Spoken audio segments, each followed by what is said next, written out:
I was holding my phone in my kitchen, staring at the Facebook posts that made my entire world collapse. There they were, my whole family laughing and skiing down pristine slopes in Aspen, Colorado. My parents, my sister Amanda, her husband Derek, even my 16-year-old nephew Tyler, all wearing matching red scarves and grinning at the camera like they were living their best lives. The caption read, "Annual Family Christmas Ski Trip, Making Memories That Last Forever," with dozens of heart emojis. I dropped my phone on the granite countertop and felt my knees buckle. They had gone without me. Every single one of them had lied to my face about canceling this year's trip due to money problems, and here they were, living it up in one of the most expensive ski resorts in the country. Let me back up and explain how I became the family's personal ATM machine. 2 years ago, I landed my dream job as a software engineer at a growing tech startup here in Denver. After years of struggling through college and working multiple part-time jobs, I finally had real money coming in. My salary was $85,000 a year, which felt like winning the lottery after surviving on ramen noodles and student loans for so long. The first thing I did was buy myself a beautiful 4-bedroom house in Lakewood, a suburb about 20 minutes from downtown Denver. It had a 2-car garage, a finished basement, and even a small backyard perfect for barbecues. I was so proud walking through those empty rooms, knowing I had earned every square foot through hard work and determination. That pride lasted exactly 3 months. Amanda called me one Tuesday evening, sobbing into the phone about how Derek had lost his construction job when the company went under. They were facing eviction from their apartment. Tyler was devastated about possibly changing schools, and they had nowhere else to turn. Amanda begged me to let them stay in my house temporarily, just until Derek found new work. I said yes immediately. How could I not? Amanda was my older sister by 4 years, and we had always been close growing up. When our parents divorced briefly when I was 12, Amanda was the one who held our family together. She made sure I did my homework, packed my lunches, and even worked at a grocery store after school to help pay bills. I owed her everything. What started as a temporary arrangement quickly became permanent. Derek's job search stretched from weeks to months. Their belongings gradually filled my spare bedrooms, my garage, and eventually my living spaces. Tyler claimed the basement as his personal gaming den, complete with a massive television and sound system that rattled my windows during late-night sessions. Amanda handled the household finances, and somehow I found myself paying for everything: groceries, utilities, car insurance, gas money, Tyler's private school tuition, doctor visits, clothing, entertainment. My bank account drained faster than water through a broken dam, but Amanda always had reasonable explanations. Derek was having trouble finding work that paid enough. Tyler needed stability during his crucial sophomore year. The economy was tough for everyone. I trusted her completely. Amanda was family, and family takes care of each other. The Christmas ski trip had been our tradition for 8 years running. Every December, we would rent a cabin in Colorado, hit the slopes during the day, and spend evenings playing board games and drinking hot chocolate. It was the highlight of my year, the one time when all the stress and financial pressure melted away and we were just a normal, happy family again. 3 weeks before Christmas, Amanda sat me down in my own living room and delivered devastating news with tears streaming down her face. The trip was canceled.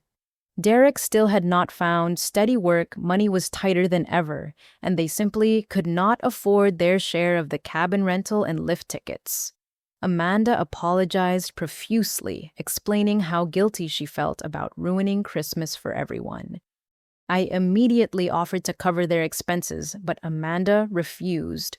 She said it would be too expensive for me to pay for 4 additional people, and besides, it would not feel right accepting such a huge gift when they had already taken so much from me. She suggested we have a quiet Christmas at home instead, maybe cook a nice dinner and exchange small presents. I was disappointed, but I understood.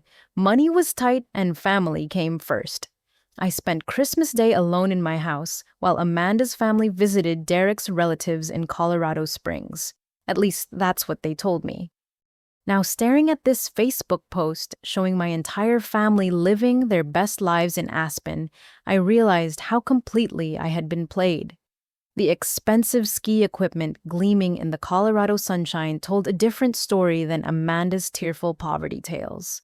Derek's brand new Burton snowboard probably cost more than my monthly car payment. Amanda's designer ski jacket looked like something from a high-end boutique, not the clearance rack at Target. I opened Derek's Instagram account, which I had never bothered checking before. My hands trembled as I scrolled through post after post of expensive purchases, new Nike boots, dinner receipts from fancy steakhouses, concert tickets, a photo of Derek holding up a bottle of champagne that cost $200. The final punch to my gut came when I found Amanda's hidden Instagram account under a slightly different username. Months of luxury purchases scrolled past my eyes like evidence in a criminal trial. Spa days, designer handbags, jewelry, expensive makeup. Post after post of Amanda living like a wealthy housewife while crying poverty to my face. They had been lying to me for months, possibly the entire 8 months they had lived in my house. Every sob story, every financial crisis, every guilt trip about family loyalty had been carefully orchestrated manipulation. I was not their sister and daughter. I was their personal bank account with emotional attachments. The betrayal cut deeper than any physical wound. These people had shared my home, eaten my food, used my money, and then planned an elaborate family vacation specifically designed to exclude me. The Christmas trip that I had looked forward to all year, the tradition that meant everything to me, had become their reward for successfully exploiting my generosity. My hands shook as I dialed Amanda's number. Part of me hoped there was some reasonable explanation, some misunderstanding that would make this all make sense. Maybe the photos were old, or they had won a contest, or someone else was paying. Anything other than the obvious truth staring me in the face. Amanda answered on the fourth ring, her voice cheerful and relaxed. I could hear ski resort sounds in the background, the distant hum of chairlifts and laughing children. Nicole, hey, what's up? How was your Christmas? The casual tone in her voice felt like a slap across my face. She sounded completely unbothered, as if lying to my face for weeks was just another Tuesday afternoon. I saw your Facebook post, I said, trying to keep my voice steady. You're in Aspen. A brief pause. Oh, that. Yeah, it was kind of a last-minute thing. Derek's cousin had an extra cabin that was gonna go unused, so we figured, why not, You told me the trip was canceled because of money. It was. This was completely different. Just a small family thing, nothing like our usual big trip. You were so busy with work anyway, I figured you would not want to deal with the hassle. Too busy with work, as if my job was some inconvenient hobby instead of the source of income that had been funding their entire lifestyle. I felt anger building in my chest like steam in a pressure cooker. Amanda, I can see Derek's Instagram. He bought $1,500 worth of ski equipment last month. You're wearing a jacket that costs $800. Don't tell me this was some budget-friendly last-minute trip. Another pause longer this time. When Amanda spoke again, her voice had shifted from casual to defensive. I don't appreciate you stalking our social media accounts, Nicole. That's really creepy and controlling behavior. If you must know, Derek got a bonus from a side job, and we decided to treat ourselves for once. We have been through a really difficult time, and we deserved a little happiness. Stalking their social media, controlling behavior. The audacity was breathtaking. I was the one being controlling for questioning why my family had lied to me about canceling our Christmas tradition while secretly planning an expensive vacation without me. So you lied to me about canceling the trip. We did not lie about anything. The original trip was canceled. This was something completely different that came up later. You're being really paranoid and suspicious, Nicole. It's not a good look. The gaslighting was masterful. Somehow I was the problem for discovering their deception. I was paranoid and suspicious for questioning obvious lies.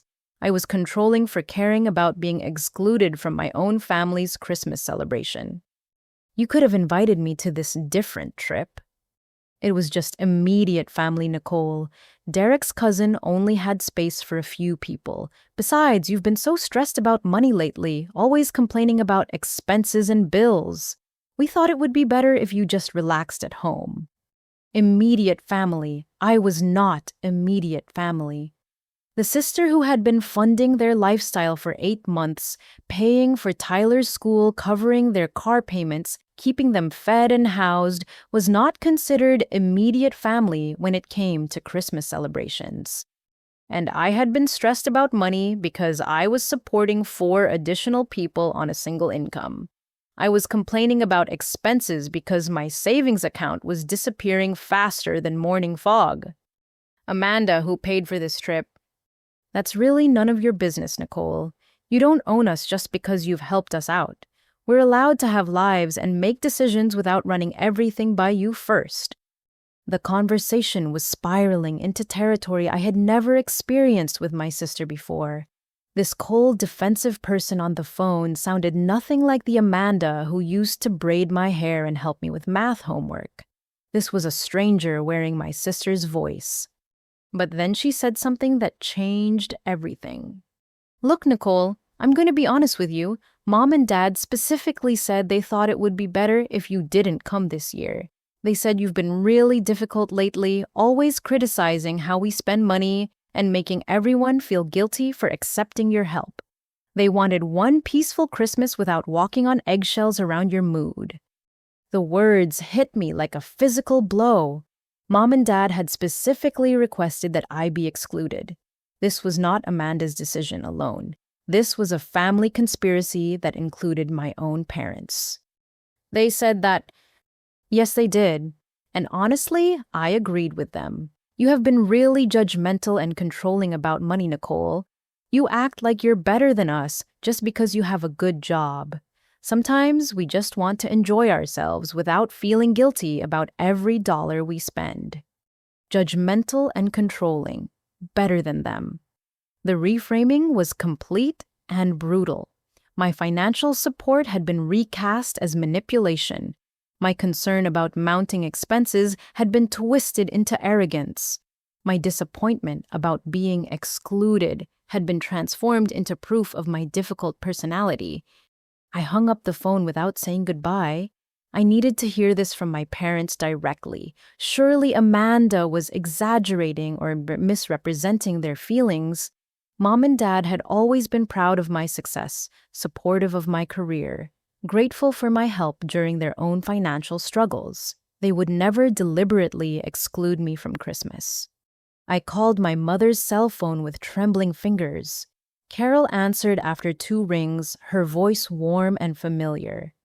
Nicole, sweetheart, how was your Christmas? We missed you. Missed me? They missed me while actively choosing to celebrate without me. Mom, I saw the pictures from Aspen. Why didn't you tell me about the trip? A long sigh. Oh, honey, Amanda said she explained everything to you. It was just a small family gathering, nothing like our usual Christmas tradition. But you specifically requested that I not be invited. Another pause. I could hear my father's voice in the background, though I could not make out the words. Then my mother's voice lower and more serious than before. Nicole, can we be honest with each other? You've been really difficult to be around lately. Every conversation turns into complaints about money or criticism about how we're living our lives. Amanda feels like she's walking on eggshells in your own house. Difficult to be around. The words stung more than I expected. I had been supporting my family financially and emotionally for months, sacrificing my own comfort and financial security, and the result was that I was considered difficult. I've been stressed because I'm supporting 4 extra people on my salary, Mom.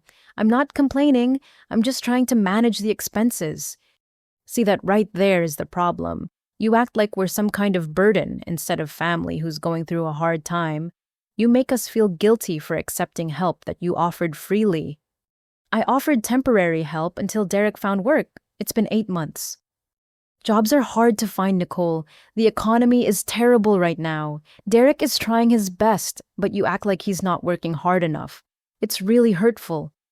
The conversation was following the same pattern as my call with Amanda.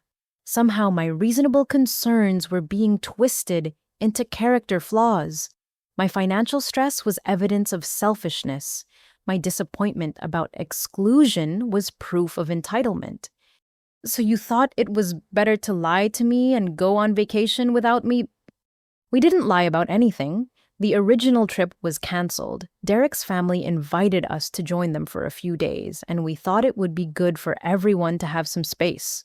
You've been so tense and critical lately. We just wanted to enjoy the holiday without feeling judged. Critical, judgmental, tense.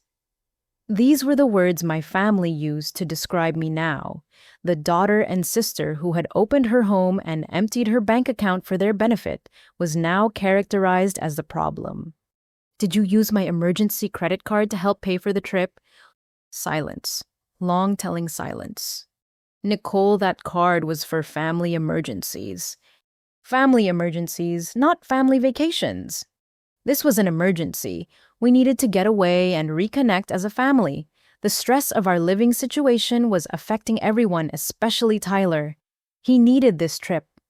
My emergency credit card, the one I had given them specifically for unexpected medical bills or car repairs, had been used to fund their luxury vacation. They had justified this theft by claiming emotional necessity. How much did you spend? It wasn't that much. Maybe $3,000 for flights and expenses. You'll get the money back when Derek starts working again. $3,000 on my emergency credit card. $3,000 that I would now have to pay back with interest while continuing to support their lifestyle at home. Money taken without permission and spent on excluding me from my own family's Christmas celebration. Mom, you understand that using my credit card without asking is theft? That's a horrible thing to say about your own family, Nicole. We are not criminals. We're people who are struggling and needed help. I cannot believe you would accuse us of stealing from you. The victim switching was complete. They had used my credit card without permission to fund a vacation I was deliberately excluded from, but I was the horrible person for calling it theft. They had lied to me for weeks about canceling our Christmas tradition, but I was cruel for feeling betrayed. After everything I've done for this family, you exclude me from Christmas and then make me pay for it. After everything you've done, Nicole, we raised you. We fed you, clothed. You put you through school. We supported your dreams and celebrated your success. You don't get to act like helping your family is some huge sacrifice that makes you a saint. This is what family does for each other. We raised you. The ultimate guilt card played with surgical precision. My 18 years of receiving basic parental care had now been positioned as a debt that justified any future exploitation. My success was not my own achievement, but the result of their investment, which meant my money was not really mine. I need some time to think about all this, I said quietly.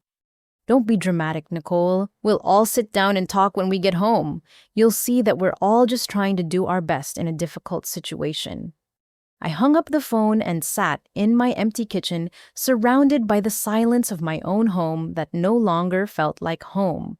The people living in my spare bedrooms were not grateful guests, but entitled occupants who viewed my support as obligation rather than generosity. My parents were not proud of my success, but resentful of my newfound financial independence. Everything I thought I knew about my family relationships had been revealed as a carefully constructed illusion. I was not the beloved daughter and sister helping family through hard times.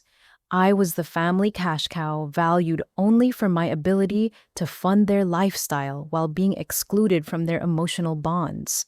I spent the rest of Christmas Day walking through my own house like a stranger, seeing everything with new eyes. the living room where Derek spent his afternoons watching television instead of job hunting, the kitchen where Amanda cooked elaborate meals using groceries I bought, Tyler's gaming setup in my basement, complete with equipment that cost more than most people's monthly rent. Every room told the story of people who had taken advantage of my generosity while planning to exclude me from the family I was supporting. The beautiful house I had worked so hard to buy had become a hotel for ungrateful relatives who viewed my hospitality as weakness. I opened my laptop and started doing calculations. 8 months of supporting 4 people, mortgage payments I could have easily afforded alone but were now a stretch, grocery bills that had tripled, utility costs that reflected 5 people instead of 1, Tyler's private school tuition of $800 per month, car insurance for vehicles I did not drive, medical bills for doctor visits I did not attend. The total was staggering, over $40,000 in 8 months.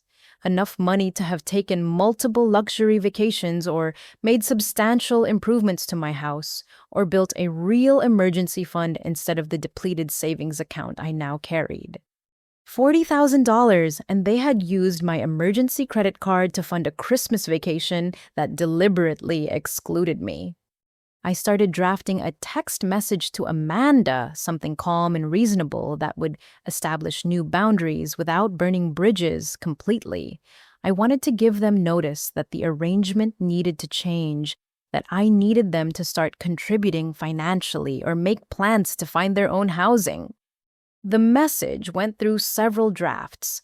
I wanted to sound firm but not vindictive, clear but not harsh. I settled on giving them 72 hours to discuss their plans for finding alternative housing, along with a detailed accounting of the money I had spent supporting them over the past 8 months. Before I could send the text, my phone buzzed with a message from Derek. "Nicole, we need to talk when we get back. Amanda told me about your phone calls. You're being really unfair and dramatic about a simple family trip. We've been nothing but grateful for your help, and this is how you repay us. By throwing a tantrum when we try to have a little happiness, we expected better from you." The audacity was breathtaking. They had lied to me, excluded me, stolen from me, and gaslit me, but I was the one being unfair and dramatic. I was throwing a tantrum by expressing hurt about being deliberately excluded from my own family's Christmas celebration. I deleted my carefully worded text message and typed a new one. "You have 72 hours from the time you return home to make arrangements for alternative housing. Please be prepared to discuss repayment of the money you have borrowed over the past 8 months, including the $3,000 charged to my emergency credit card without permission. This arrangement is no longer working for anyone involved." My finger hovered over the send button for several minutes. Once I sent this message, there would be no pretending that everything was fine. There would be no going back to the comfortable fiction that we were all just family helping each other through difficult times. But the comfortable fiction had already been shattered. They had made their choice when they planned an expensive vacation specifically designed to exclude me while using my money to fund it. I was just finally recognizing the reality that had been hidden underneath months of manipulation and guilt trips. I pressed send. Derek's response came within minutes. "Are you serious right now? You're gonna kick out your own family because you're jealous that we went on a little trip. This is really low even for you, Nicole. And for your information, we have tenant rights. You can't just kick us out whenever you feel like it. We've been living here for 8 months. Look up squatters' rights. You owe us 30 days minimum notice, and that's if you can prove we haven't been paying rent. Good luck with that."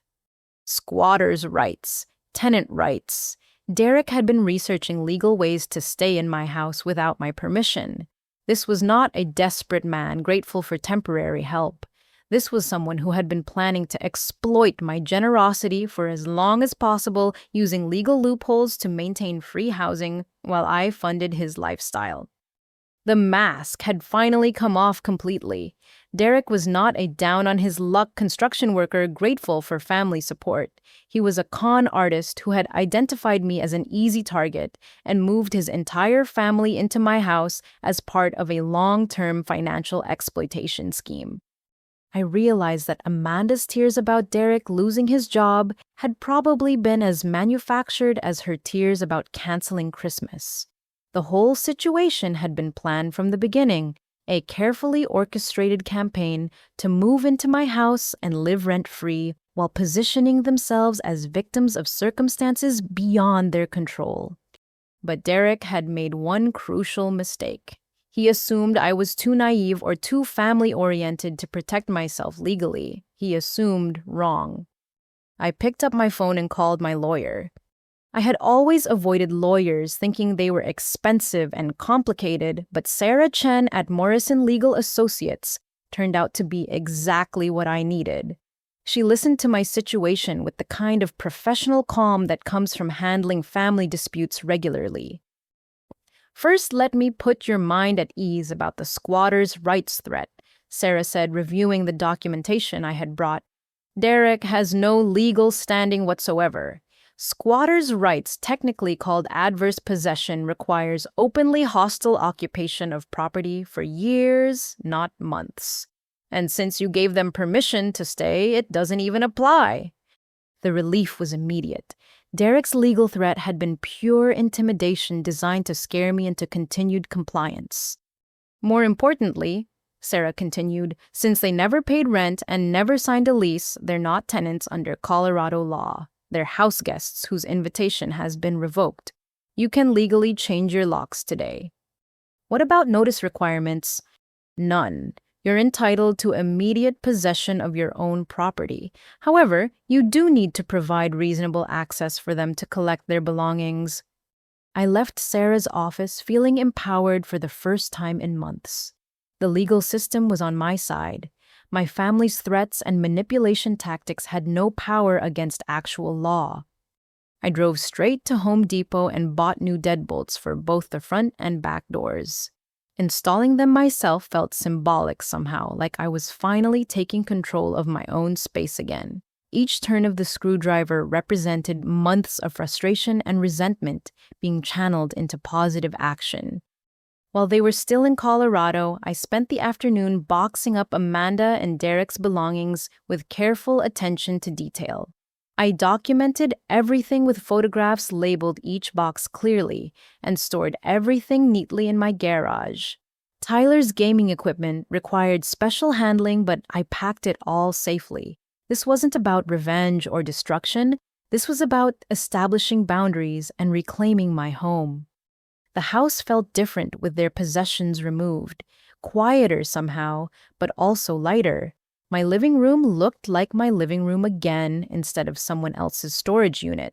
I could walk through my own hallway without navigating around Derek's work boots or Amanda's shopping bags.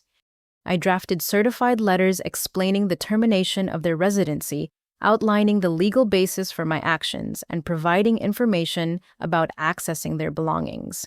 Everything needed to be documented properly in case Derek followed through on his legal threats. That evening, while addressing the certified mail envelopes, my phone rang. Tyler's number appeared on the screen. "Aunt Nicole, can we talk? I'm really confused about what's happening." My heart broke a little.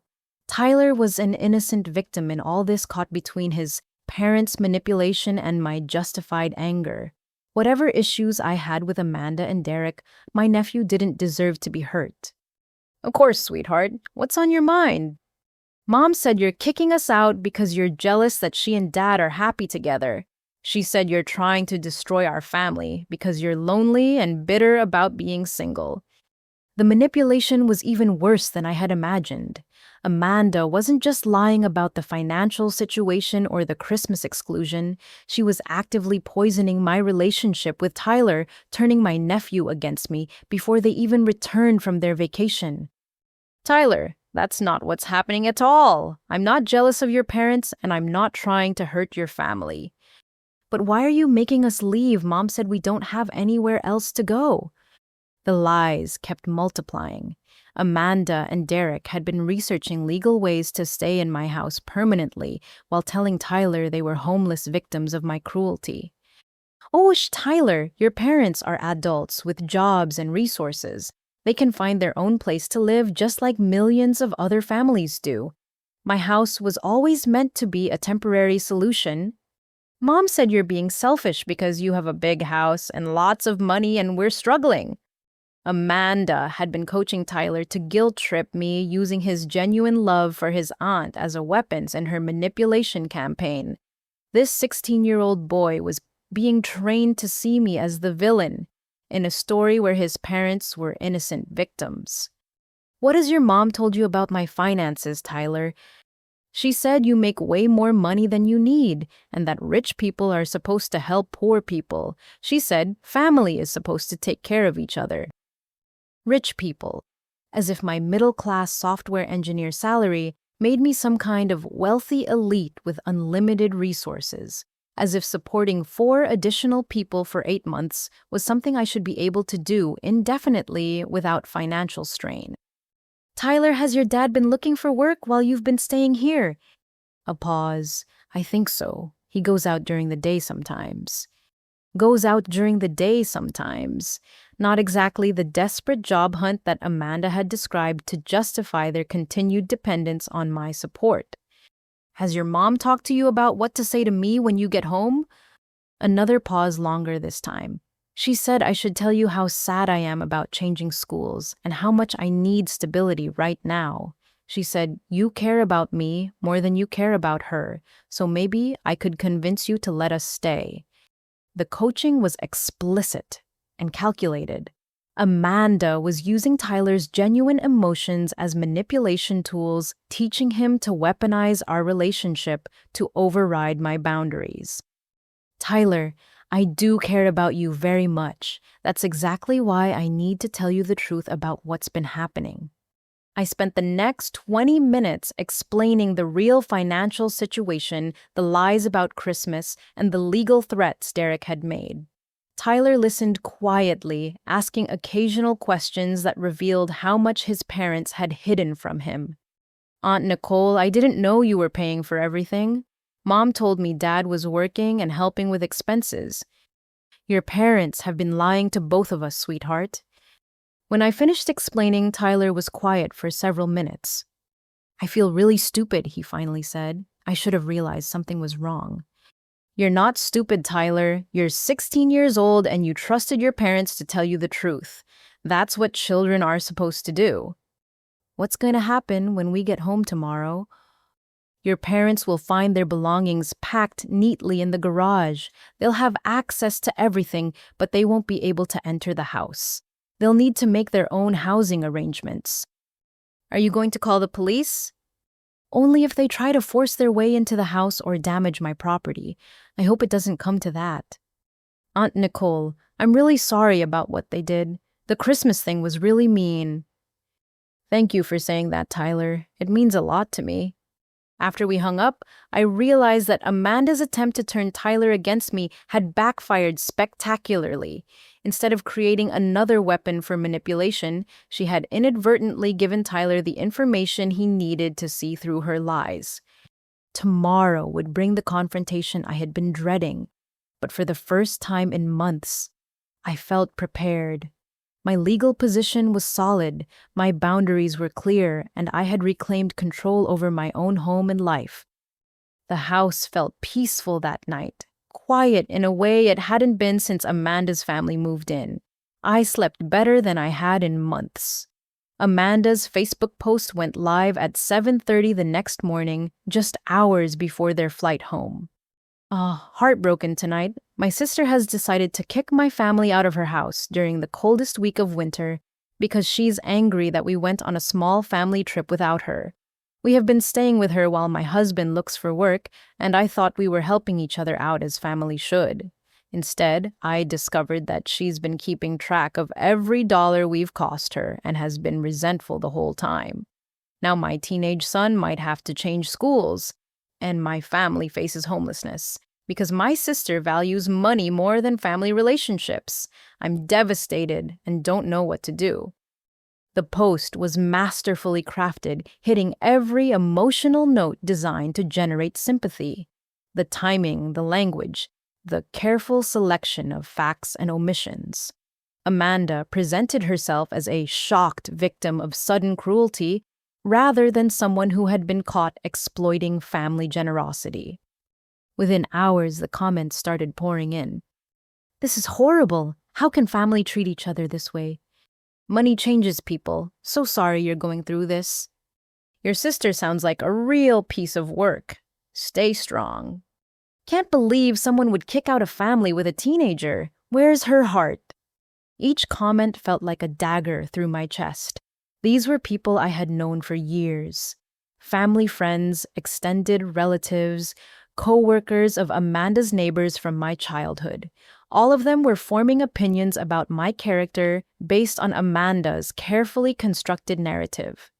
My cousin Jennifer, who I had always been close with, commented, "Nicole, I'm really disappointed in you. This doesn't sound like the family-oriented person I grew up with."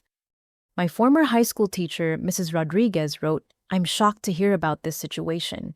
Nicole was always such a caring student. Money really does change people."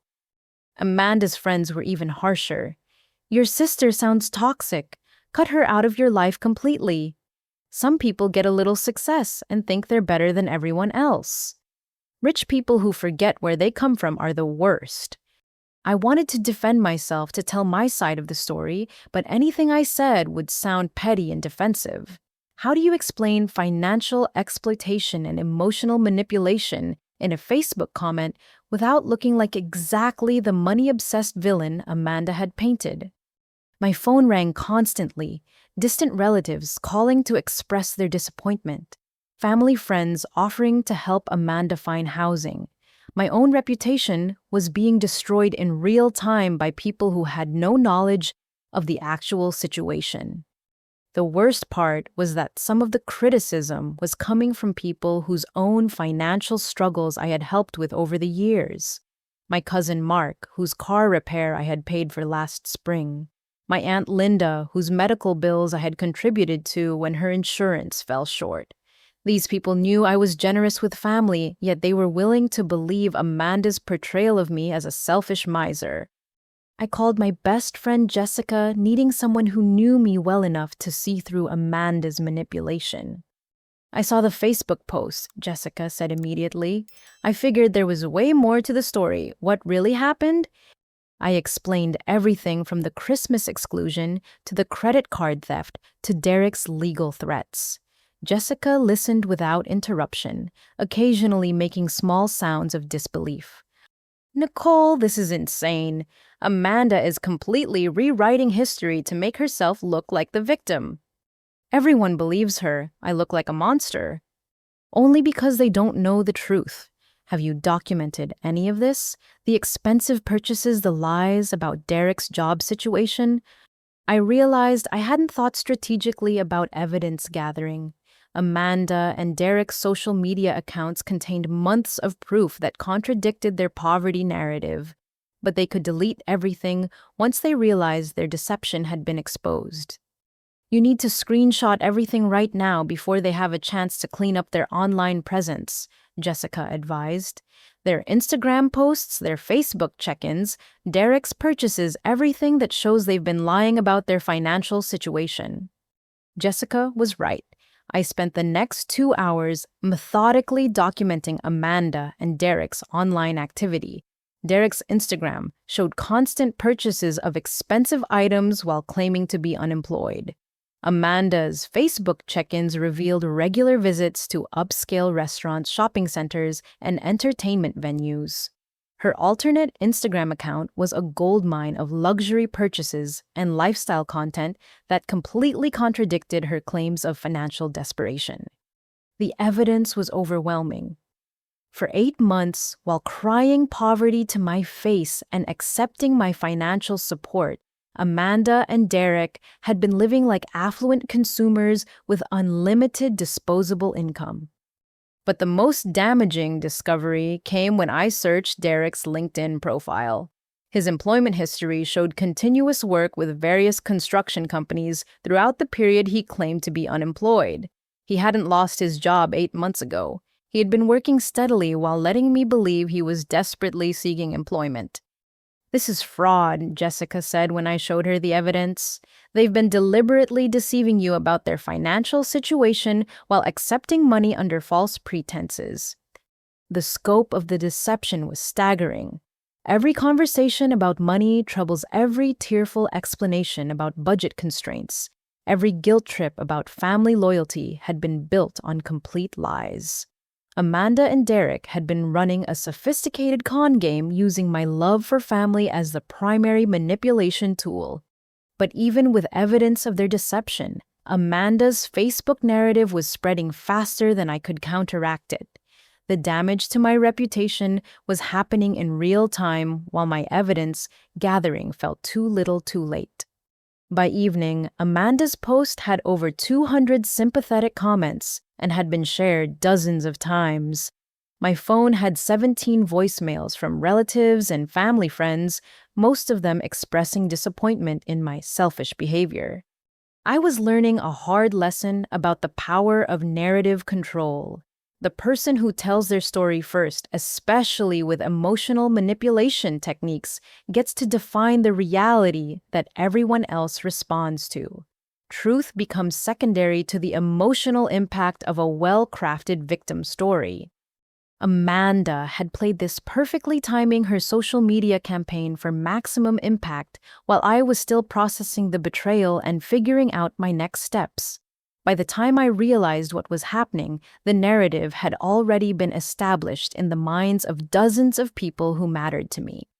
That night, I lay awake thinking about reputation and relationships, wondering if the damage could ever be fully repaired, even when the truth eventually came out. The next morning brought a phone call I was dreading. My mother's voice was sharp with disapproval and barely controlled anger. "Nicole, what have you done?" Amanda called me crying, saying you changed the locks and put their belongings in the garage like they're criminals. How could you treat your own family this way? The victim narrative had already reached my parents, and they had accepted it completely. No questions asked, no request for my side of the story, no consideration that their daughter might have valid reasons for her actions.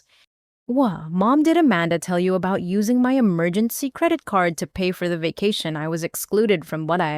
She mentioned that there was some confusion about money, but that's not the point. You don't kick family out of your house over financial misunderstandings. Confusion about money? $3,000 charged to my credit card without permission had been reframed as a simple misunderstanding. The gaslighting campaign was expanding to include my parents as willing participants. It's not a misunderstanding, Mom. Derek has been working while claiming unemployment. Amanda has been buying luxury items while crying poverty. They've been lying to me for months. Nicole, you're being paranoid and suspicious. These are people who love you and are going through a difficult time. Even if they made some mistakes, family forgives family. So I'm supposed to ignore fraud and theft because we're related. I cannot believe you're using words like fraud and theft about your own sister. This is not the daughter I raised. The conversation was following a predictable pattern. My evidence was dismissed, my concerns were minimized, and my character was questioned. Meanwhile, Amanda and Derek's behavior was excused as understandable mistakes made by people under stress. Mom, I need you and Dad to come over tonight. We're gonna have a family meeting where everyone tells the truth about what's been happening. Your father and I have already discussed the situation, and we think you need to apologize to Amanda immediately and let them back into your house. This has gone far enough. They had discussed the situation and reached a verdict without hearing from me. I was presumed guilty of selfish behavior based solely on Amanda's version of events. If you won't come to my house, then I'll come to yours.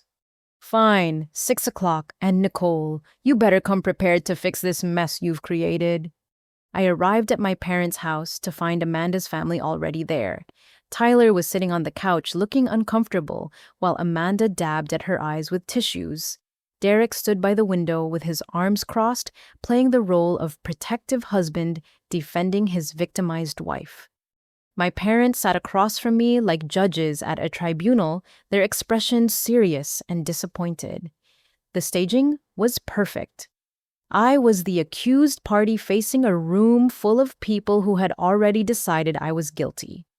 Nicole, my father began in his stern voice, usually reserved for serious wrongdoing.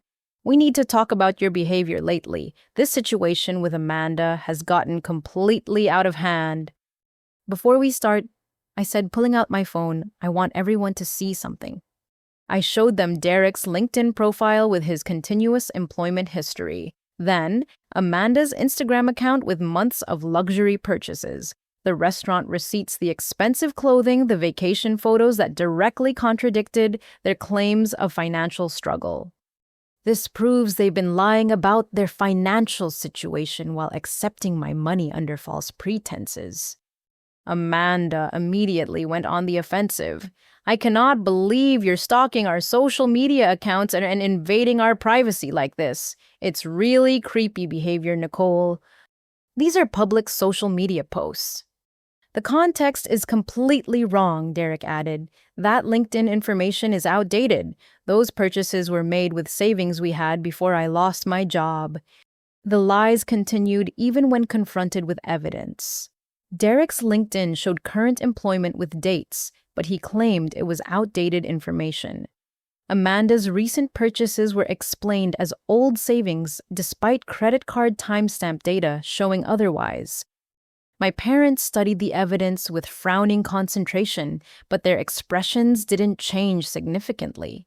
They wanted to believe Amanda's version of reality, so they found ways to dismiss or explain away anything that contradicted it. Even if there are some discrepancies, my mother said carefully, that doesn't justify throwing your family out on the street. They're not on the street, Mom. Derek has been employed this entire time. They have income and resources. Nicole, Amanda said with fresh tears, I don't understand why you're so angry with us. We thought we were helping each other out as family should. If you felt taken advantage of, you should have talked to us instead of just kicking us out. The reframing was masterful. My documented evidence of deliberate deception was being repositioned as a simple communication failure. If I had just talked to them about my concerns, this whole misunderstanding could have been avoided. I tried to talk to you multiple times about the financial strain. You always had explanations for why expenses kept increasing. Because we were trying our best in a difficult situation. You act like we were deliberately trying to hurt you, when really we were just struggling to get back on our feet. Tyler, who had been sitting quietly throughout this exchange, suddenly spoke up. Mom, you told me to act sad and homeless when Aunt Nicole got back. You said I should make her feel guilty so she'd let us stay. The room went completely silent. Amanda's face flushed red, and Derek shot Tyler a warning look. Tyler, that's not what I said. You misunderstood. You practiced with me, Mom. You told me exactly what words to use to make Aunt Nicole feel bad about kicking us out. You said I should cry if I needed to. My parents looked shocked for the first time since I had arrived. Tyler's innocent honesty had just exposed Amanda's manipulation tactics in a way that couldn't be dismissed or explained away. Tyler, you're confused about what happened, Derek said firmly. We never told you to lie to your aunt. I'm not confused, Dad. I recorded some of your conversations because I felt weird about lying to Aunt Nicole. Tyler pulled out his phone with the confidence of someone who had been raised in the digital age. The recordings were brief but devastating. Amanda's voice clearly coaching Tyler on emotional manipulation techniques. Derek discussing legal strategies to avoid being evicted from my house. We need to make her feel guilty about breaking up the family. Amanda's voice came through the phone speaker. Tyler, you're the key to this. She cares more about you than she does about us. Use that. The evidence was undeniable. My parents sat in stunned silence, finally seeing the calculated nature of Amanda and Derek's manipulation campaign. "This changes things," my father said quietly. "It changes everything," I replied. Monday morning arrived with the crushing weight of emotional exhaustion. I had barely slept, my mind racing through the implications of Tyler's recordings and my parents' shocked reactions. Amanda and Derek had retreated to a motel after the family meeting fell apart, but the damage to my professional life was just beginning. I walked into my office at TechFlow Solutions, feeling like I was carrying invisible bags of cement. Concentrating on code reviews and software debugging seemed impossible when my entire family structure had exploded over the weekend. My supervisor, Mark Chen, noticed my distraction immediately during our 9 o'clock team stand-up meeting. "Nicole, the user authentication module you submitted Friday needs revision. There are several logical gaps that could create security vulnerabilities." I stared at my computer screen, trying to focus on the code, but the lines of programming language blurred together like alphabet soup. This was a project I could normally complete with my eyes closed, but my brain felt wrapped in cotton. "I'm sorry, Mark. I'll fix those issues today. Can you stay after the meeting? I'd like to discuss the project timeline with you." Mark's office was a small space overlooking the Denver skyline with motivational posters about teamwork and innovation covering the walls. He closed the door behind us and sat down with the expression of someone who was genuinely concerned. "Nicole, you've been one of our most reliable developers for 2 years. Last week, you seemed completely distracted, and now you're submitting work that's below your usual standards. Is everything okay?" Part of me wanted to brush off his concern with professional politeness, but Mark had always been a fair supervisor who treated his team like human beings, rather than code-producing machines. I found myself explaining the entire situation, from the Christmas exclusion to the financial exploitation to the family meeting disaster. Mark listened without interruption, occasionally nodding with recognition when I described certain manipulation tactics. "Nicole, this sounds exactly like what happened to my brother 5 years ago. His ex-wife moved her family into his house temporarily and ended up staying for over a year, draining his savings while claiming financial hardship." It was a relief to talk to someone who understood the dynamics involved without immediately assuming I was overreacting or being selfish. "The hardest part is that everyone thinks I'm the villain for setting boundaries," I continued. "Amanda's social media campaign has convinced half my extended family that I'm a heartless, money-obsessed monster." Family financial abuse is more common than people realize," Mark said. "The victims often get blamed for being selfish when they finally stand up for themselves. It's a form of psychological manipulation that's really difficult to break free from." Mark's perspective helped me realize that my situation wasn't unique or unprecedented. Other people had survived similar family exploitation and rebuilt their relationships on healthier terms.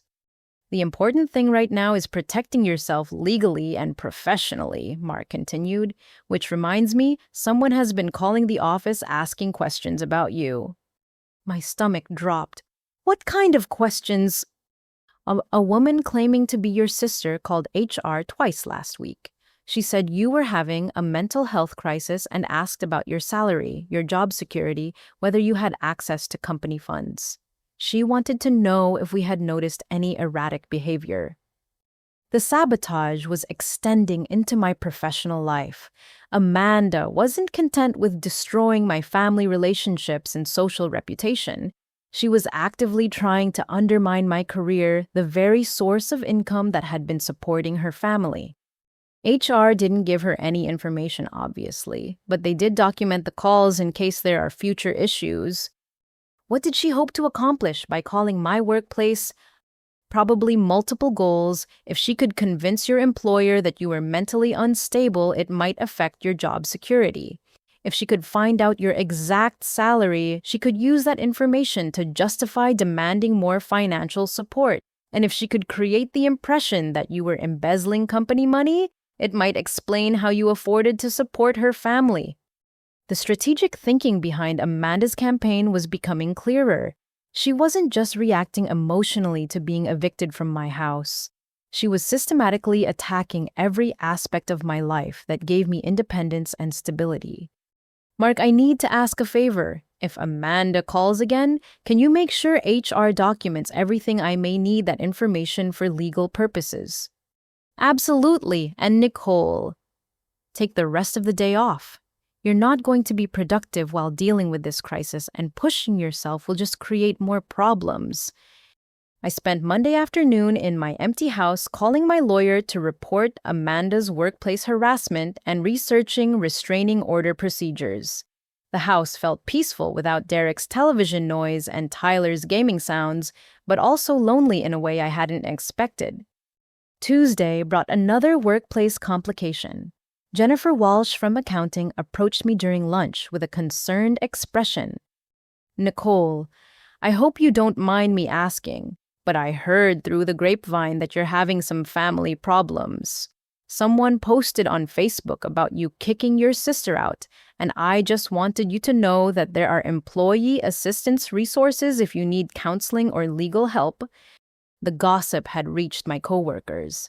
Amanda's social media campaign was affecting my professional reputation, making me the subject of office speculation and pity. Thanks, Jennifer. I'm handling the situation with legal help. I don't know your sister personally, but the post made it sound like you're going through a really difficult time. If you need someone to talk to, I'm here. Jennifer's kindness was genuine, but it highlighted how Amanda's narrative was spreading beyond family circles into my professional network. People were forming opinions about my character based on carefully crafted manipulation rather than actual facts. Wednesday morning brought an unexpected phone call from our company's HR director, Patricia Yamamoto. Nicole, we've received several concerning calls about you this week. Someone claiming to be a family member has been contacting various departments with questions about your employment status and salary information. That was my sister. She's trying to cause problems for me professionally because of a family dispute. We take workplace harassment very seriously, regardless of the source. I'm going to recommend that you file a formal complaint so we can document these incidents properly. Filing a harassment complaint against my own sister felt surreal, but Patricia was right about the documentation being important. Amanda's campaign wasn't just damaging my personal relationships anymore. She was actively trying to sabotage my career. Patricia, has this affected my standing with the company? Not at all. Your work speaks for itself, and we understand that family conflicts can create temporary distractions. But if these calls continue, we may need to involve law enforcement. That afternoon, Mark pulled me aside again with additional information that made my blood run cold. Nicole, I did some checking after our conversation Monday. The woman who called hasn't just been asking about your salary and job security. She specifically asked whether you have access to client funds or company credit cards and whether we've noticed any unusual spending patterns. Amanda had been trying to plant seeds suggesting that I might be embezzling money from my employer. If she could create suspicion about the source of my income, it would support her narrative that I was somehow obtaining money through dishonest means. She's trying to destroy my career, I said, finally understanding the full scope of her strategy. It looks that way, but Nicole, her questions actually backfired.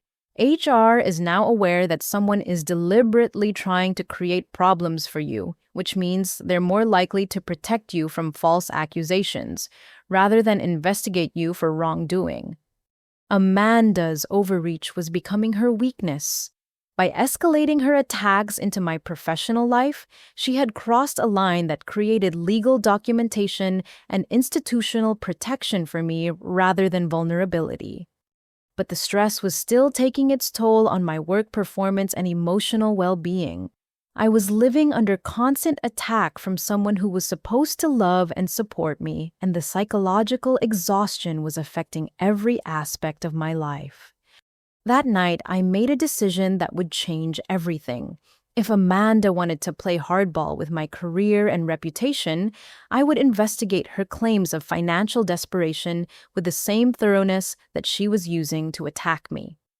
It was time to find out exactly how much Amanda and Derek had been lying about their situation. Thursday morning, I called in sick to work and drove to the Denver Public Library to use their computers for research that couldn't be traced back to my home network. If Amanda was going to investigate me, I was going to return the favor with professional thoroughness. I started with Derek's LinkedIn profile cross-referencing his employment claims with Colorado Department of Labor records. The truth was even worse than I had suspected. Derek had been continuously employed with Morrison Construction. For the entire 8 months, he claimed to be desperately seeking work. His income was $58,000 per year, more than enough to support his family without my assistance. But the employment records revealed something even more damaging. Derek had been claiming unemployment benefits while working full-time, which constituted fraud against the state of Colorado. He had been double-dipping, collecting government assistance while earning a regular salary and accepting my financial support. I printed the employment verification documents and moved on to Amanda's financial situation. Her credit report, which I could access legally since I had been added as an authorized user on several accounts, revealed a secret credit card with over $15,000 in charges. The purchase history read like a luxury lifestyle magazine. Designer clothing, expensive restaurants, spa treatments, jewelry, electronics. Amanda had been living like a wealthy woman while crying poverty to justify staying in my house rent-free. Every tearful conversation about financial struggles had been pure theater performed by someone who was spending money like she had unlimited resources. The credit card statements were dated and detailed, providing a complete timeline of Amanda's deception. While claiming she couldn't afford groceries or Tyler's school supplies, she had been buying $300 handbags and booking expensive salon appointments. My next stop was the Jefferson County Assessor's Office to research my parents' property records. What I discovered there made me sick to my stomach. Robert and Carol had refinanced their house 6 months ago, taking out a $60,000 home equity loan despite being in their early 70s. The loan proceeds had gone toward Tyler's private school tuition, Amanda's car payments, and various family expenses that I had been led to believe were straining everyone's budgets. My parents had mortgaged their retirement security to fund lifestyle choices while allowing me to believe I was the only family member with resources. But the most disturbing discovery came when I cross-referenced the timing of their refinancing with my own financial records. My parents had taken out the home equity loan during the same month I started paying Tyler's school tuition. They had deliberately hidden their increased financial capacity while watching me drain my savings account for expenses they could have covered themselves. Back at the library, I searched public records for any other financial documents associated with Amanda and Derek's names. What I found made me realize the full scope of their deception. Amanda had been running a small business selling crafts online, generating approximately $2,000 per month in unreported income. The business had been operating for over a year, meaning she had been earning money while claiming complete financial dependence on my support. Derek's construction work included several side jobs that paid in cash, adding another estimated $1,500 per month to their household income. Combined with his regular salary, Amanda's craft business, and various government benefits, they were improperly claiming their actual household income was probably close to $75,000 annually. They had been living like millionaires while claiming poverty to justify exploiting my generosity. But the final revelation came when I checked my own credit report for any suspicious activity. My hands shook as I discovered 3 credit card applications that had been submitted using my personal information. The applications had been denied due to my existing debt-to-income ratio, but someone had definitely attempted to open accounts in my name. The applications were submitted from Amanda's home address during the period they lived in my house. The signature on the digital applications looked suspiciously similar to my own, though it was clearly forged. Amanda had been attempting identity theft, trying to open credit cards in my name while living in my house and maintaining access to my personal documents. If the applications had been approved, she could have run up thousands of dollars in debt that would have appeared on my credit report. I spent the afternoon at the police station filing reports for identity theft, unemployment fraud, and financial exploitation of a vulnerable person. Detective Maria Gonzalez listened to my story with the patient expression of someone who had heard similar cases before. This type of family financial abuse is more common than people realize, Detective Gonzalez explained. The emotional manipulation makes it difficult for victims to recognize what's happening and even more difficult to take action against family members. Will charges actually be filed? The identity theft and unemployment fraud are clear-cut cases with documentation. The financial exploitation is harder to prove legally since you voluntarily provided support, but it establishes a pattern of deceptive behavior. Detective Gonzalez helped me understand that Amanda and Derek's crimes weren't just moral failures or relationship problems. They were actual violations of state and federal law that carried serious legal consequences. The most important thing right now is protecting yourself from further financial damage, she continued. We'll place fraud alerts on your credit report and begin investigating the forged applications. I left the police station feeling vindicated but emotionally drained. The people I had loved and supported for 8 months had been systematically stealing from me while planning even more elaborate fraud schemes. Every conversation, every tearful explanation, every guilt trip about family loyalty had been calculated manipulation designed to maximize their access to my resources. That evening, I sat in my quiet house reviewing all the evidence I had gathered: bank records, employment documents, credit reports, police reports, Tyler's recordings. The documentation painted a clear picture of organized financial exploitation that had been planned and executed over many months. Amanda and Derek weren't struggling family members who had made some poor decisions under stress. They were career criminals who had identified me as an easy target and moved into my house as part of a sophisticated long-term theft operation. But now I had the evidence needed to fight back legally and reclaim control over my life and finances. The victim narrative that Amanda had been spreading through social media was about to be countered with documented proof of her criminal behavior.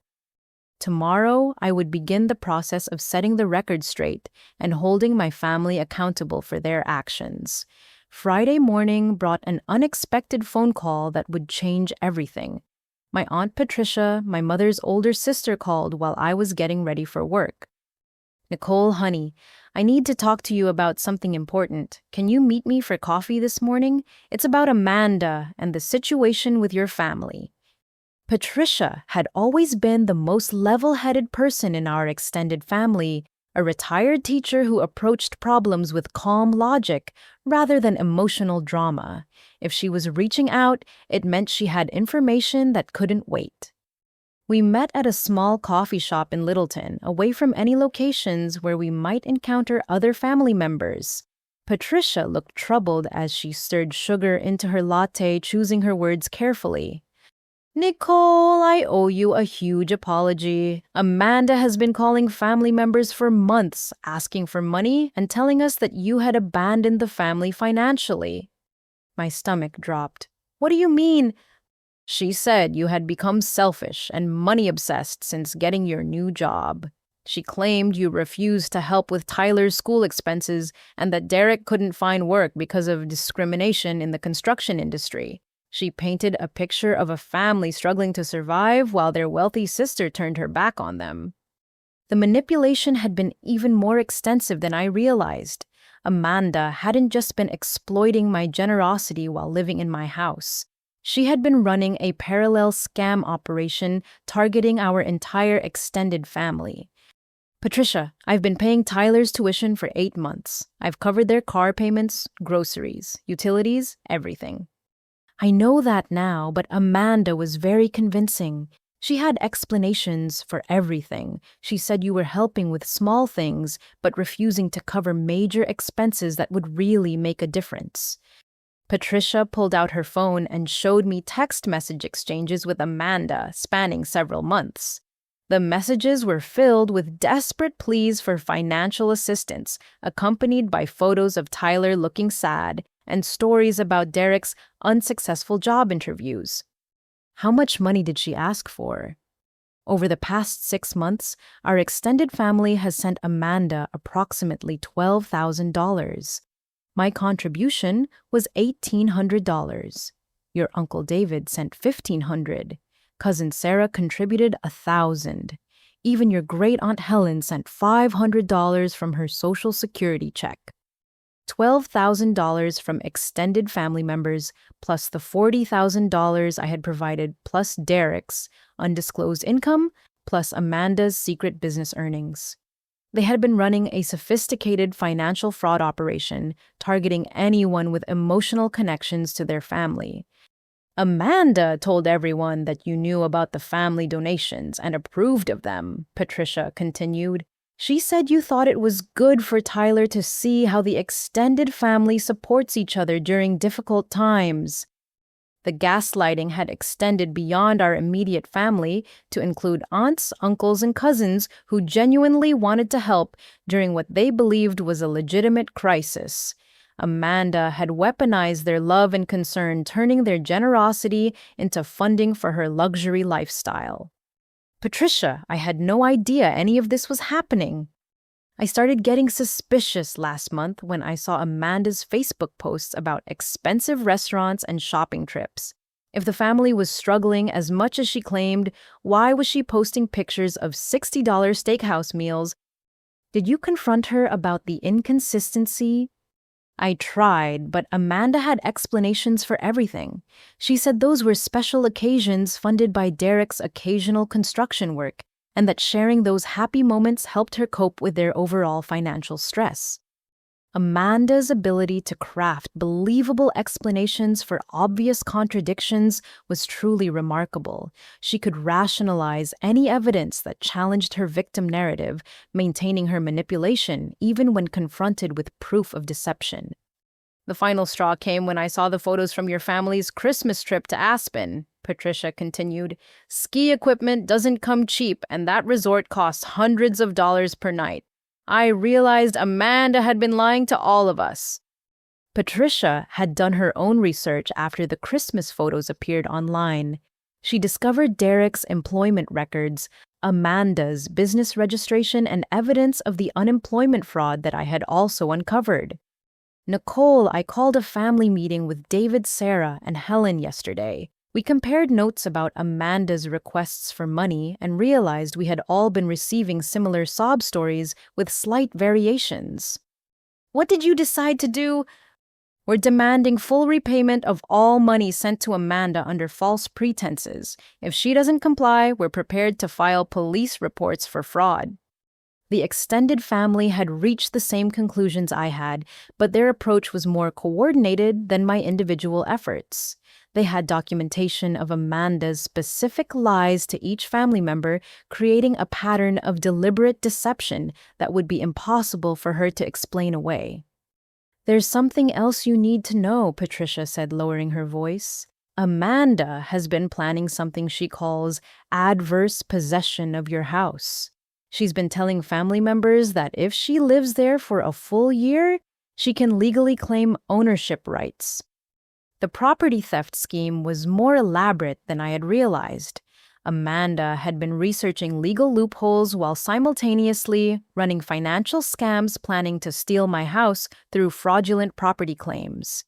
She's been telling people that you've been mentally unstable since your breakup with your ex-boyfriend last year, and that family members might need to step in to protect your financial interests.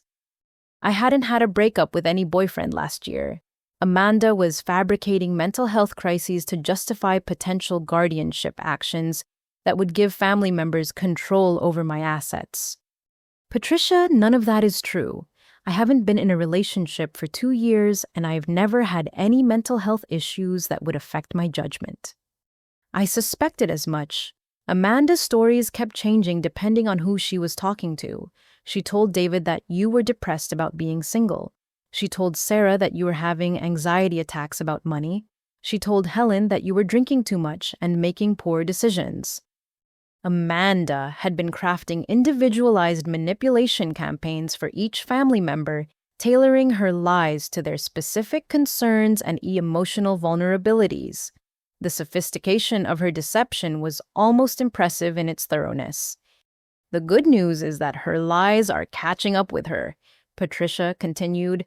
Once we started comparing stories, the inconsistencies became obvious. Nobody believes her victim narrative anymore. Patricia's revelation meant that Amanda's social media campaign was about to backfire spectacularly. The same extended family members who had been sending her money and supporting her Facebook posts were now armed with evidence of her deception. What happens next? We're going to post our own social media responses sharing the real financial documents and exposing Amanda's fraud. We want people to know the truth about what's been happening. The thought of a public confrontation made me nervous, but Patricia was right about the importance of setting the record straight. Amanda's lies had damaged my reputation with people who mattered to me, and they deserved to know the truth. Patricia, thank you for investigating this and reaching out to me. I felt like I was going crazy dealing with all the manipulation by myself. Nicole, what Amanda and Derek did to you is criminal behavior disguised as family drama. You had every right to protect yourself, and anyone who criticizes you for setting boundaries doesn't understand the full situation. We spent another hour reviewing all the evidence Patricia's group had collected, cross-referencing it with my own research and police documentation. The case against Amanda and Derek was overwhelming, supported by multiple independent sources and documented across several months of deliberate fraud. As I drove home from our meeting, I felt something I hadn't experienced in months. Hope. I was no longer fighting this battle alone. The truth was emerging, and the people whose opinions mattered to me were seeing through Amanda's manipulation. But I also knew that Amanda wouldn't surrender without a fight. When she realized that her extended family fraud operation had been exposed, she would probably escalate her attacks rather than admit defeat. I needed to be prepared for whatever desperate measures she might attempt next. Monday morning brought the phone call I had been both expecting and dreading. Detective Gonzalez from the Denver Police Department had news about the investigation into Amanda and Derek's activities. Nicole, we've made significant progress on your case. Derek Morrison has outstanding warrants in Wyoming for contractor fraud dating back 3 years. He's been using false business credentials to collect deposits for construction work that he never completed. My hands trembled as I absorbed this information. Derek wasn't just someone who had exploited my family's generosity. He was a career criminal who had been evading law enforcement while living in my house. How much money was involved in the Wyoming case? Approximately $45,000 across multiple victims. Derek would present fake licensing documents, collect substantial deposits for home renovation projects, and then disappear before completing the work. Amanda knew about this. Based on our investigation, yes, we found evidence that Amanda helped create fake business documents and assisted with the financial aspects of Derek's fraud operation. She's been an active participant in his criminal activities. Amanda hadn't just been enabling Derek's deception about unemployment. She had been his partner in a multi-state construction fraud scheme that had victimized dozens of families across the Rocky Mountain region. What happens next? Derek will be arrested and extradited to Wyoming to face charges there. Amanda will likely face charges here in Colorado for the unemployment fraud identity theft attempts, and conspiracy related to Derek's activities. The legal system was finally catching up with Amanda and Derek's criminal behavior. The victim narrative that had protected them from consequences was crumbling under the weight of documented evidence and police investigation. Detective Gonzalez, what about my house? Derek threatened me with squatters' rights claims. Those threats have no legal validity. In fact, Derek's criminal background and fraudulent activities would prevent him from making any legitimate property claims. Your eviction of them was completely legal and justified. I felt a wave of relief mixed with vindication. Every legal threat Derek had made was baseless intimidation designed to keep me compliant, while they continued exploiting my resources. There's more, Detective Gonzalez continued. We've been in contact with authorities in 3 other states where Derek and Amanda have similar fraud complaints. This appears to be their standard operating procedure. They target financially stable family members or romantic partners, move in temporarily, and then systematically drain resources while planning property theft. I was not their first victim. Amanda and Derek were professional con artists who had refined their manipulation techniques through multiple successful scams across several states. How many other families have they victimized? At least 12 documented cases over the past 5 years. The amounts stolen range from $15,000 to over $100,000 per victim. $100,000. Some family had lost even more than I had to Amanda and Derek's sophisticated theft operation. The scope of their criminal enterprise was staggering. Nicole, I want you to know that your documentation and evidence gathering has been crucial to this investigation. Without your detailed records, we might not have been able to establish the patterns needed to connect Derek to his other crimes. My obsessive record-keeping during the eviction process had accidentally provided law enforcement with the evidence needed to stop career criminals who had been victimizing families for years. That afternoon, Sarah Kim from my lawyer's office called with updates about the civil aspects of my case. Nicole, we've filed civil suits against both Amanda and Derek for fraud, theft, and conversion of property. Based on the evidence you provided, we're seeking recovery of all money they obtained under false pretenses, plus damages for the emotional distress and reputational harm they caused. What are the chances of actually recovering the money? Better than you might expect. Derek's construction work has generated substantial unreported income that we can trace and garnish. Amanda's craft business has assets that can be seized. Plus, your parents' home equity loan provides additional recovery options. My parents' refinancing decision meant they had resources that could be used to repay money that Amanda and Derek had stolen through their fraud operation. Oh, Sarah, what about the restraining orders? Approved by the court this morning, neither Amanda nor Derek can contact you directly, visit your home or workplace, or make any public statements about you on social media. Violations carry jail time and significant fines. The restraining orders provided legal protection from continued harassment, while the criminal and civil cases proceeded through the court system. Wednesday brought an unexpected development that demonstrated how quickly Amanda and Derek's situation was deteriorating. Tyler called me from school, his voice shaking with anxiety. Aunt Nicole, the police came to our motel this morning and arrested Dad. Mom is freaking out and I don't know what's going to happen to us.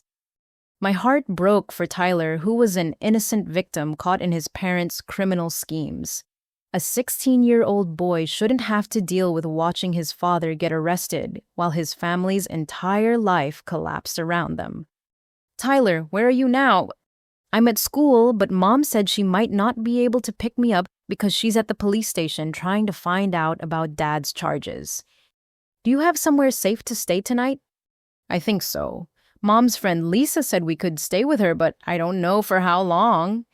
Tyler was experiencing the consequences of his parents' criminal behavior, facing potential homelessness and family separation through no fault of his own. Tyler, I want you to know that none of this is your fault. Your parents made choices that led to these consequences, but you're not responsible for their actions. I know, Aunt Nicole. I'm just scared about what's going to happen next. The most important thing right now is your safety and stability. If you need help with anything related to school or basic necessities, please call me. Mom said I'm not supposed to talk to you because of some kind of legal thing. Amanda was using the restraining order as another manipulation tool, telling Tyler that legal restrictions prevented him from maintaining a relationship with the aunt, who genuinely cared about his welfare. Tyler, the restraining order prevents your mom and Derek from contacting me, but it doesn't prevent you from reaching out if you need help. You're not bound by legal restrictions that apply to adults. Really, Mom said the whole family had to cut off contact with you. Amanda was isolating Tyler from potential support systems and ensuring that her manipulation remained the primary influence in his life, even as their criminal schemes fell apart. Thursday brought news that Derek's arrest had triggered additional investigations in other states. Detective Rodriguez from Wyoming called to thank me for the evidence that had enabled Derek's capture. Ms. Johnson, Derek Morrison has been a fugitive from justice for 3 years. Your documentation of his activities in Colorado provided the location information we needed to apprehend him. Will he be extradited to Wyoming? Yes, but he'll face charges in Colorado first.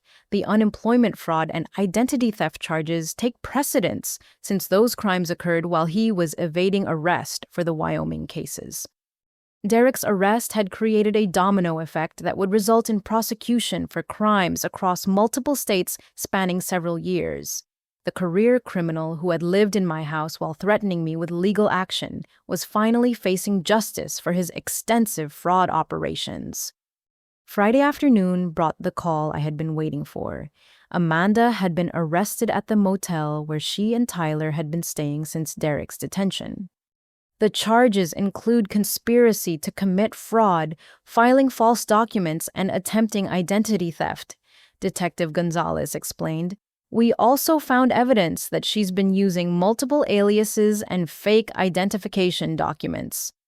Amanda's arrest meant that Tyler was now effectively orphaned with both parents in jail facing serious criminal charges. Despite everything Amanda had done to me, I felt sick thinking about a 16-year-old boy dealing with such devastating family destruction. Detective, what happens to Tyler? Child Services will evaluate placement options. Since he's 16, he has some input into where he'd prefer to live temporarily.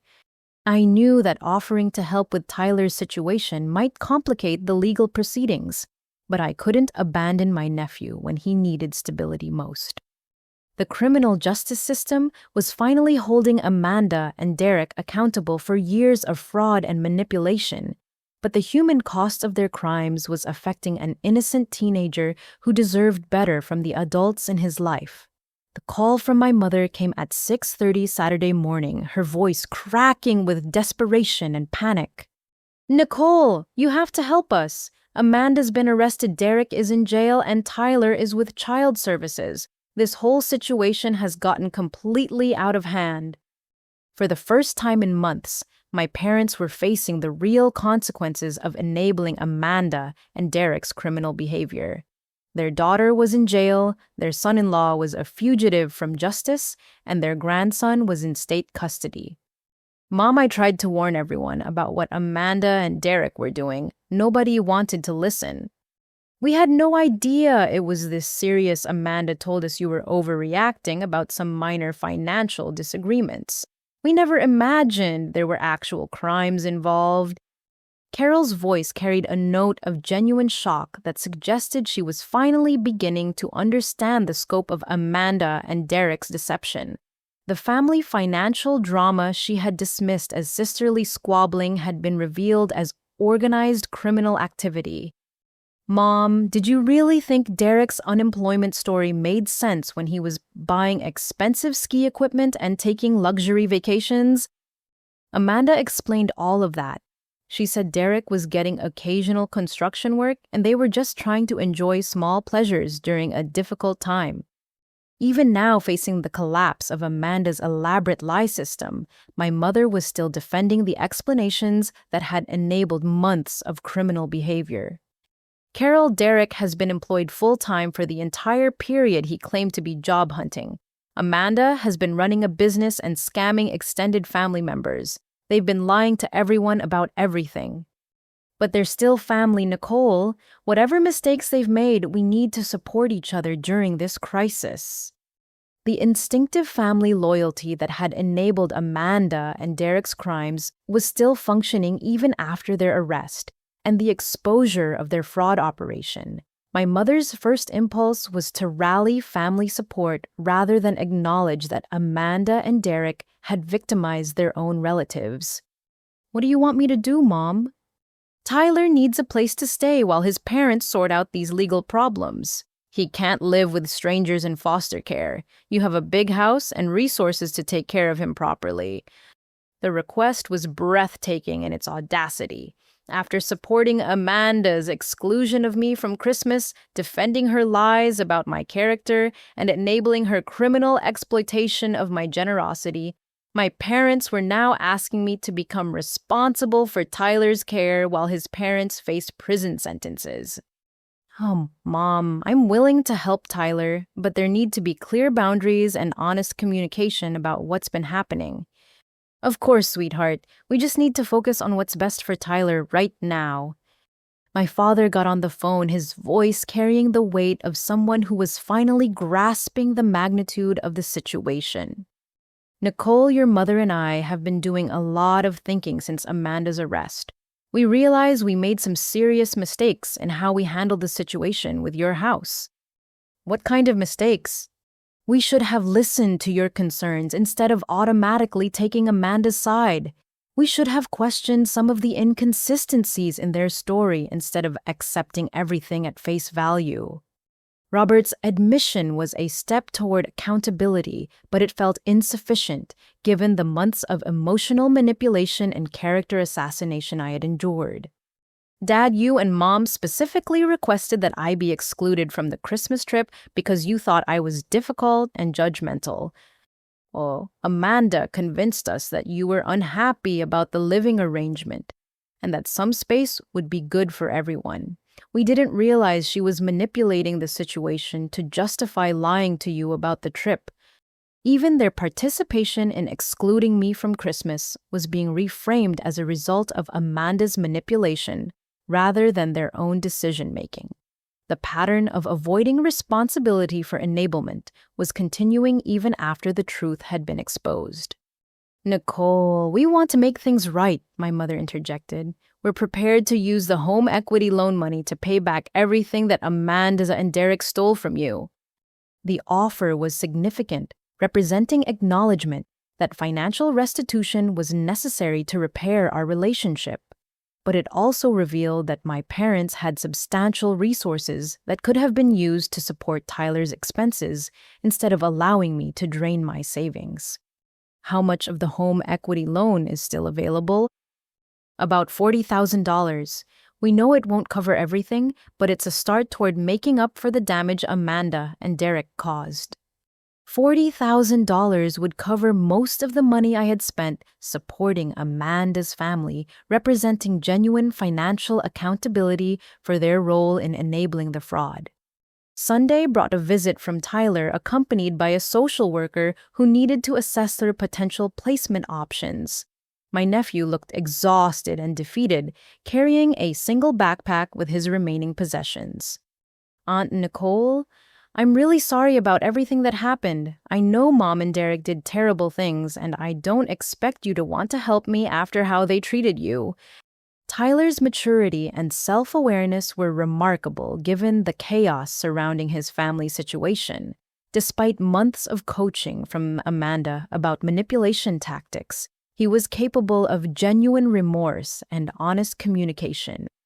Tyler, you're not responsible for your parents' choices. What they did to me doesn't change how I feel about you. The social worker said I might be able to stay with you if you're willing, and if it passes background checks and home evaluation. I looked at Tyler's hopeful expression and realized that helping him was an opportunity to break the cycle of manipulation and dishonesty that had characterized his family relationships. I'm willing to provide temporary housing while your parents' legal situation gets resolved, but there need to be clear rules and expectations. I understand. I'll do whatever you think is best. The social worker Mariah Santos explained the legal requirements for kinship placement and the ongoing supervision that would be necessary during Tyler's stay. Tyler will need stable housing, educational continuity, and emotional support during this transition period. His parents' incarceration creates trauma that may require counseling services. What about contact with Amanda and Derek while they're in jail? That will be determined by the court based on what's considered to be in Tyler's best interests. Given the criminal charges and the family conflict, supervised contact may be appropriate initially. Tyler's placement with me would provide stability during his parents' legal proceedings while protecting him from further manipulation or inappropriate pressure to participate in their defense strategies. Monday brought another desperate call from Amanda, this time from jail, using the legal phone system available to inmates. "Nicole, please don't let them destroy our family over this misunderstanding. Derek and I made some mistakes, but we never meant to hurt anyone. We were just trying to survive during a difficult time." Amanda's victim narrative was persisting even from jail, with criminal charges being reframed as misunderstandings and fraud being described as survival behavior. Amanda, you and Derek have been arrested for crimes you committed over several years across multiple states. This isn't a misunderstanding. The police are exaggerating everything to make us look like criminals. You know us, Nicole. You know we're not bad people. The gaslighting continued even from jail, with Amanda attempting to override documented evidence with appeals to family loyalty and emotional manipulation. "I know you've been lying to me for months while stealing my money and planning to steal my house." "We never tried to steal your house. That adverse possession thing was just research Derek was doing because he was interested in property law.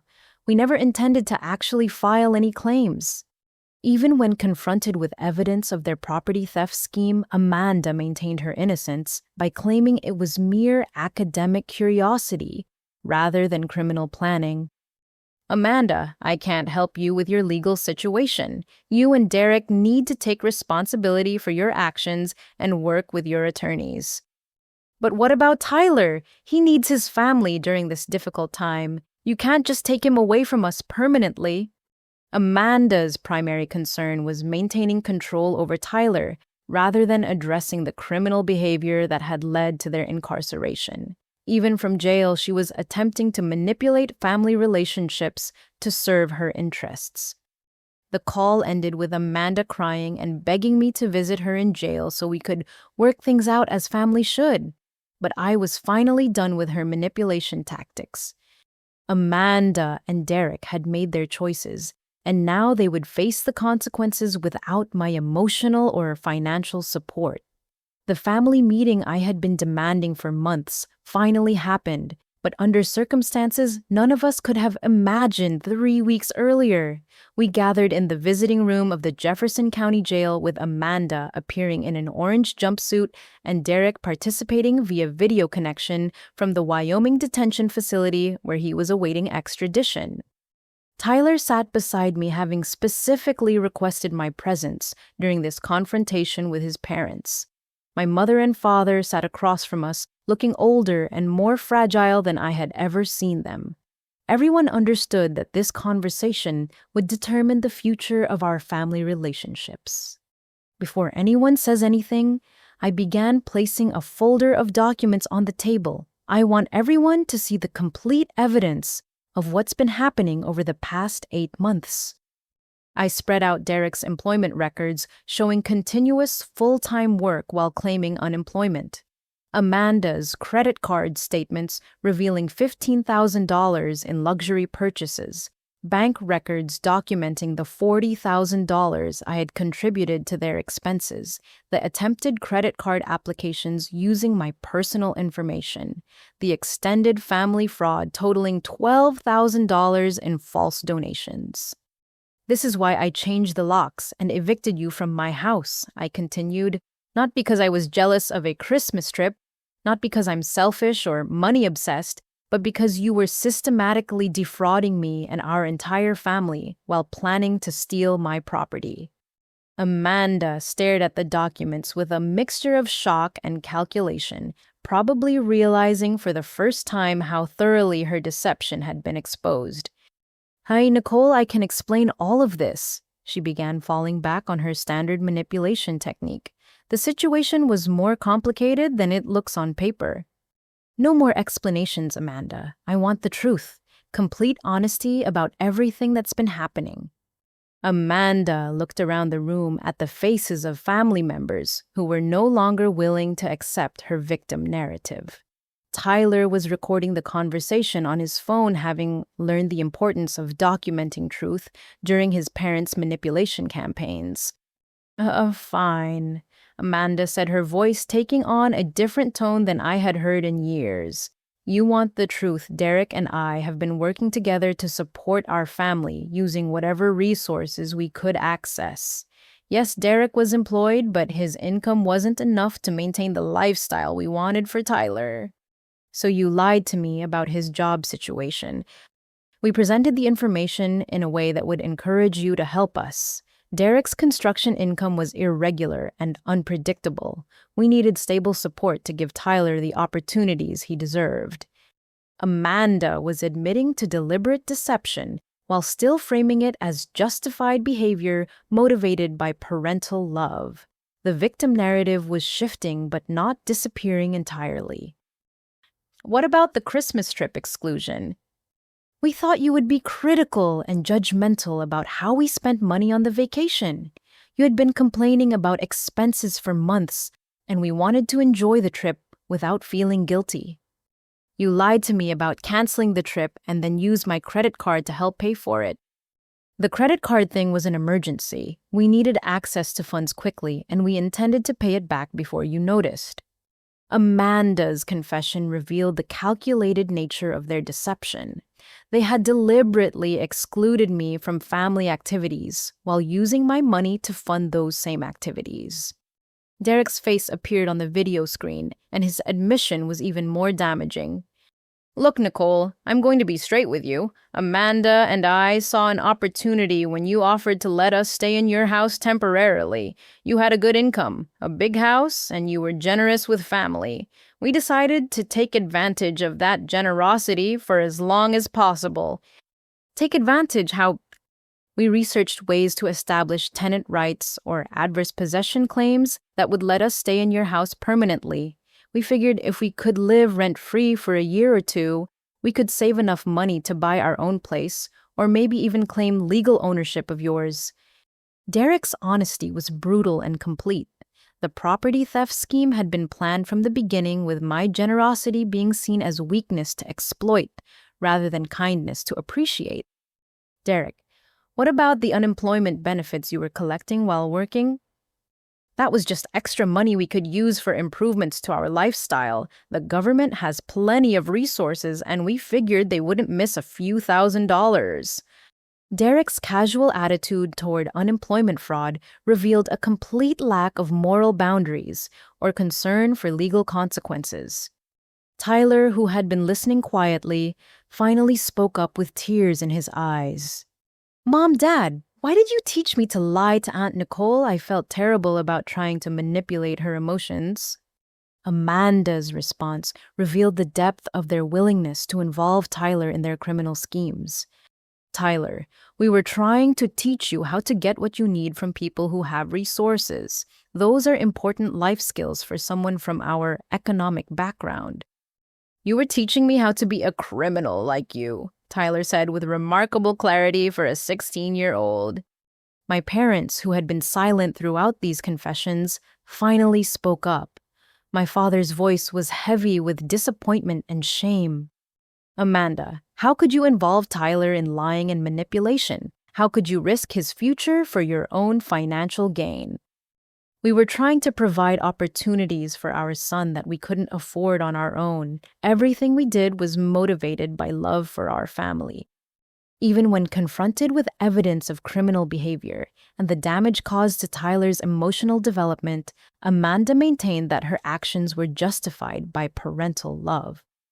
My mother was crying as she processed the full scope of Amanda's deception.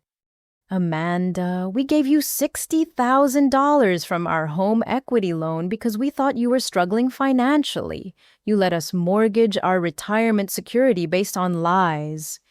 I never asked you to refinance your house, Mom. You made that decision on your own. Amanda's response revealed her willingness to let elderly parents sacrifice their financial security rather than admit to her deception or reduce her lifestyle expectations. I had heard enough confessions and justifications.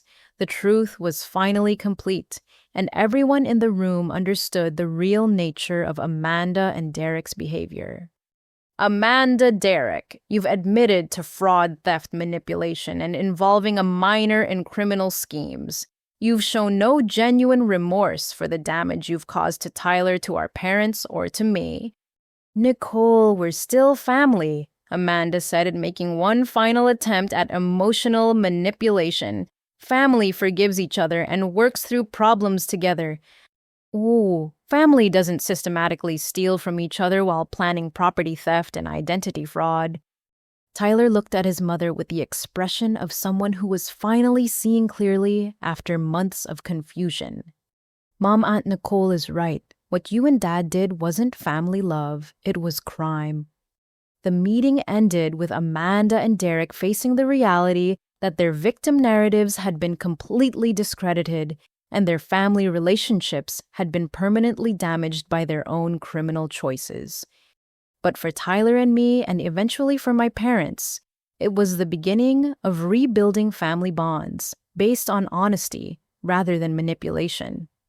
2 weeks after the jail confrontation, I sat in Sarah Kim's law office, reviewing the final settlement agreements that would establish new boundaries for all future family interactions. The legal documentation was extensive, but necessary to protect everyone involved from further manipulation or exploitation. Nicole, the civil settlement with Amanda and Derek requires them to pay full restitution of $52,000 within 5 years, Sarah explained. Your parents' contribution of $40,000 from their home equity loan covers most of the immediate damages. What happens if Amanda and Derek don't pay the remaining $12,000? Their wages will be garnished, and any assets they acquire can be seized until the debt is satisfied. The court order also includes provisions preventing them from applying for credit using your personal information.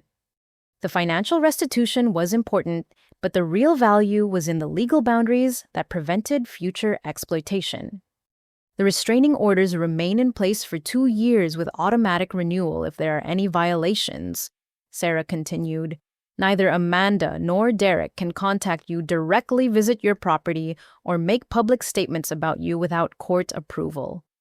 What about Tyler's situation? The family court has approved your kinship placement application. Tyler can live with you until he turns 18 with regular check-ins from social services to ensure his needs are being met appropriately.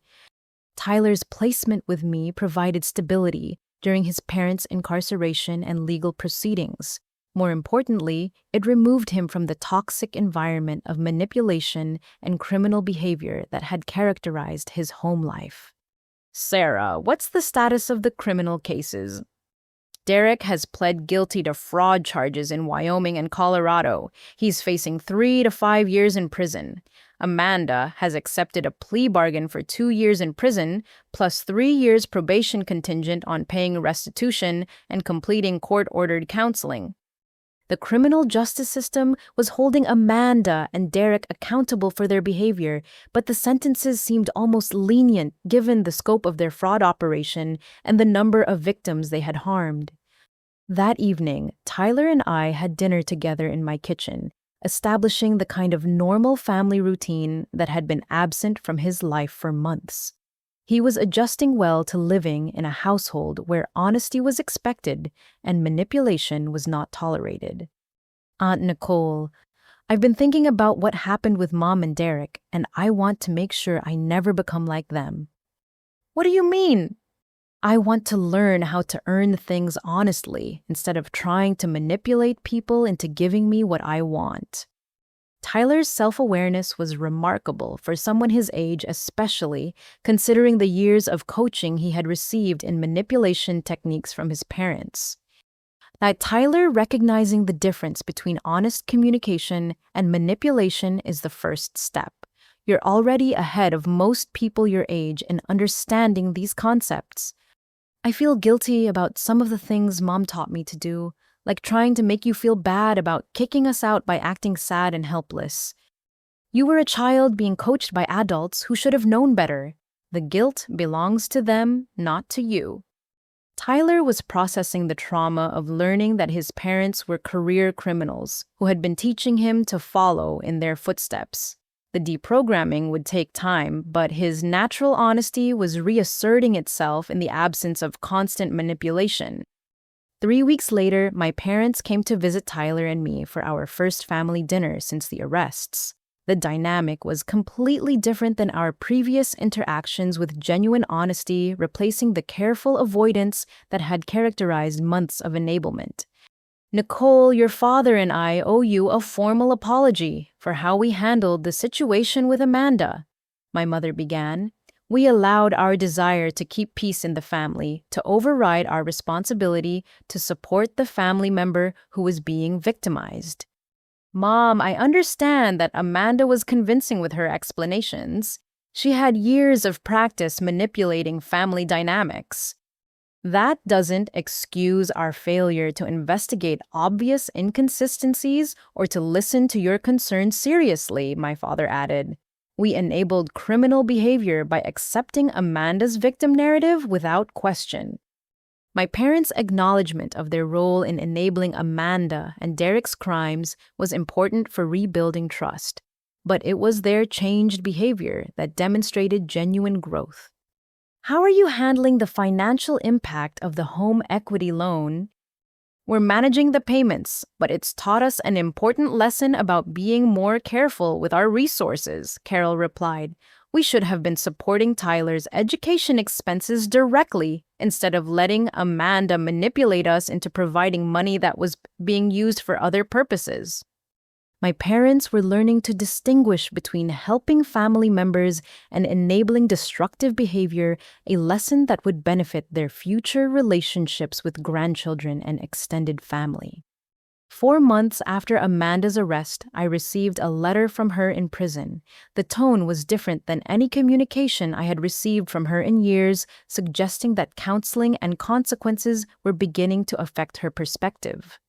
Nicole, I know you have no reason to believe anything I say after all the lies I told, but I want you to know that prison counseling has helped me understand how destructive my behavior was to everyone I claimed to love. The letter continued for 3 pages, detailing specific acknowledgments of her manipulation tactics and the harm they had caused to Tyler, my parents, and me. I realize now that I turned Tyler into a tool for emotional manipulation instead of protecting him from adult problems. I taught him to see relationships as transactions instead of genuine emotional connections. Amanda's recognition of the damage she had caused to Tyler's emotional development was particularly important, since it suggested she might be capable of healthier parenting when she was eventually released from prison.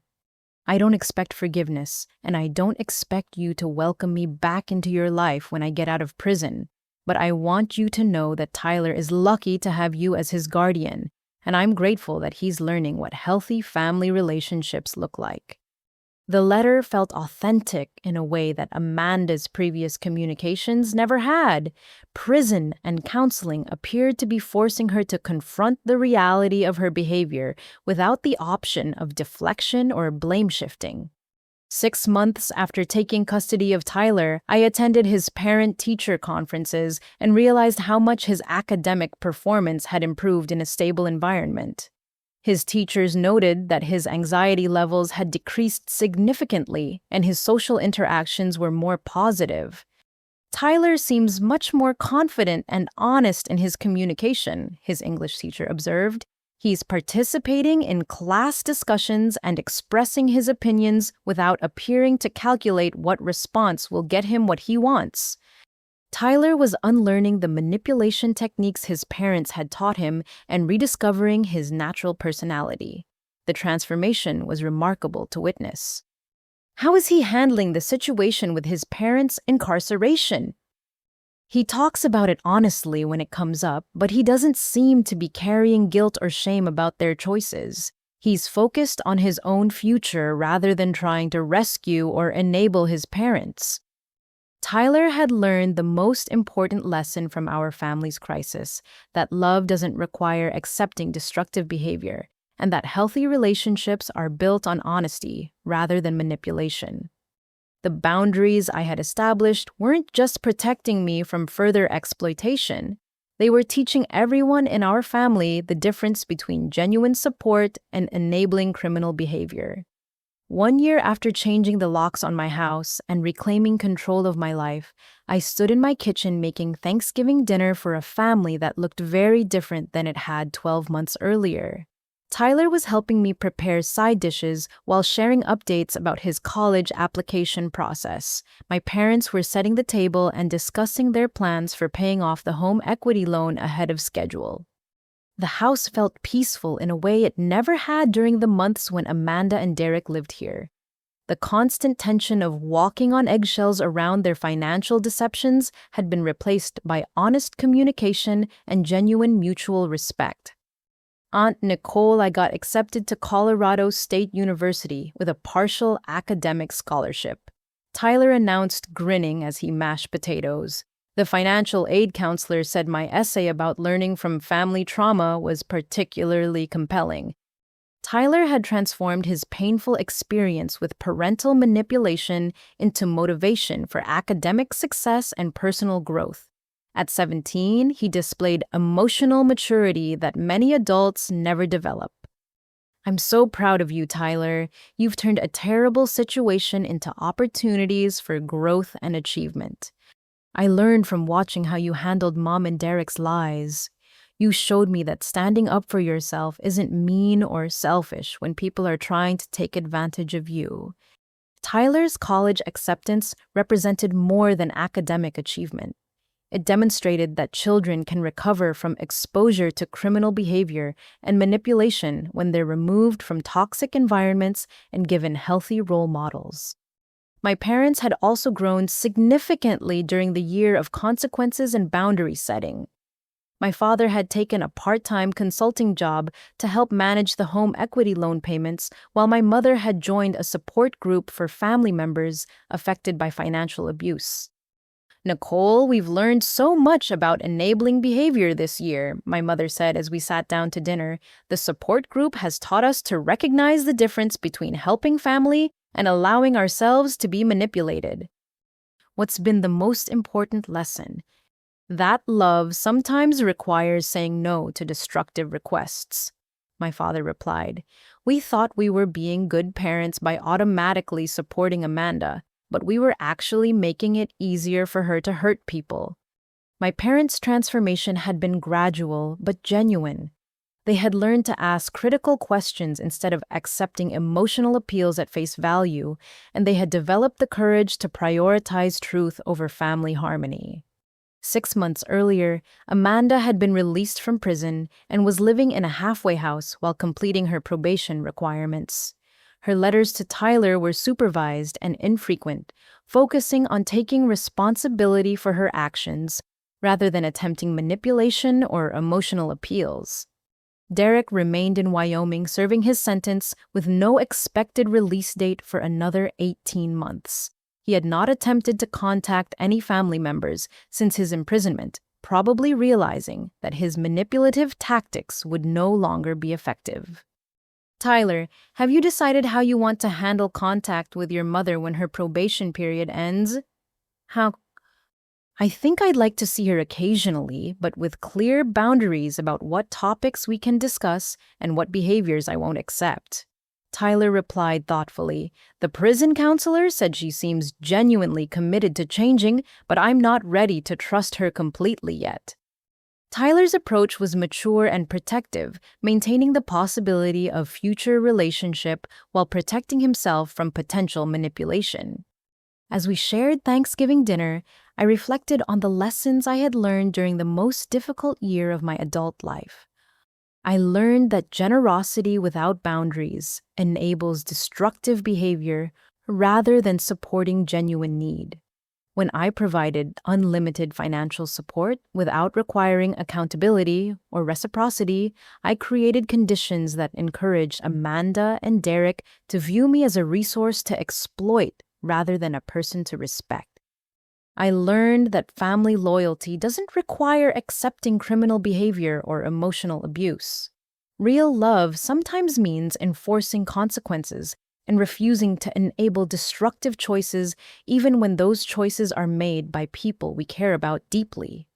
I learned that manipulation thrives in environments where truth is avoided in favor of keeping peace. When family members refuse to address obvious problems because confrontation feels uncomfortable, they create space for deceptive people to operate without accountability. Most importantly, I learned that setting boundaries isn't selfish or mean. Boundaries are acts of love that protect both the boundary setter and the people who might otherwise be tempted to exploit their generosity. The financial cost of Amanda and Derek's fraud was significant, but the emotional growth that resulted from surviving their manipulation was invaluable. I had discovered strength I didn't know I possessed, and developed the ability to distinguish between genuine requests for help and sophisticated exploitation schemes. Tyler had learned even more important lessons about honest communication, personal responsibility, and the difference between love and manipulation. He would enter adulthood with tools for recognizing and resisting emotional abuse that would serve him well in all his future relationships. My parents had confronted their own role in enabling destructive behavior and developed new approaches to family support that prioritized truth and accountability over emotional comfort. As I looked around the dinner table at my smaller but healthier family, I realized that Amanda and Derek's criminal behavior had inadvertently given us all the opportunity to learn crucial life skills about boundaries, honesty, and genuine love. The house was quieter now, but it was filled with authentic relationships based on mutual respect rather than manipulation. The financial stress was gone, but more importantly, the emotional manipulation that had poisoned our family dynamics for months had been permanently eliminated. Sometimes the most loving thing you can do for family is refuse to enable their destructive behavior, even when that refusal is difficult and painful for everyone involved. 2 years later, Tyler graduated from high school as valedictorian and received a full scholarship to study business ethics in college. His valedictory speech about learning integrity from surviving family trauma brought the entire audience to tears and launched him toward a career focused on preventing financial exploitation. Amanda completed her probation and maintained sporadic but honest contact with Tyler, working steadily to rebuild trust through consistent actions rather than emotional appeals. She never again asked for financial assistance from family members. Derek was released from prison and moved to another state, making no attempt to reestablish family relationships or contact Tyler. His absence was a relief to everyone who had been affected by his criminal behavior. My parents paid off their home equity loan 2 years early and established a small emergency fund to help family members with genuine crises, but only after thorough verification of circumstances and with clear repayment expectations. I still live in the same house where this story began, but it feels completely different now. It's a home built on honesty rather than a hotel for people taking advantage of misguided generosity. The relationships I maintain are based on mutual respect and authentic care rather than financial obligation or guilt manipulation. The most important lesson I want to share is this: when someone shows you who they are through their actions, believe them the first time. Don't make excuses for behavior that harms you. Don't enable destructive choices because of family loyalty, and don't sacrifice your own well being to avoid confronting uncomfortable truths. Real family supports each other through genuine difficulties, but they don't exploit each other's generosity or use emotional manipulation to avoid personal responsibility. Love isn't proven by endless tolerance for harmful behavior. Love is proven by caring enough to enforce boundaries that protect everyone involved. If you're dealing with family members who are taking advantage of your generosity, remember that saying no to exploitation isn't selfish. It's necessary for maintaining healthy relationships built on mutual respect rather than one-sided sacrifice. Setting boundaries might feel mean or uncomfortable initially, but it's often the most loving thing you can do for everyone involved. People who are being enabled in destructive behavior need consequences to motivate change, and people who are being exploited need protection to maintain their ability to genuinely help others in the future. Trust your instincts when something feels wrong in your family relationships. Don't let anyone convince you that your reasonable concerns are character flaws or evidence of selfishness. You deserve relationships that are based on honesty, respect, and genuine care rather than manipulation and exploitation. Have you ever experienced financial manipulation from family members who claimed to need help but were actually taking advantage of your generosity? How did you handle the situation, and what did you learn about setting boundaries with people you love? I'd love to hear your stories and advice in the comments below. If this story resonated with you, please like this video to help others who might be dealing with similar family manipulation. Subscribe to my channel for more stories about overcoming difficult relationships and building healthier boundaries with the people in your life. And please share this video with anyone who might need encouragement to stand up for themselves in challenging family situations.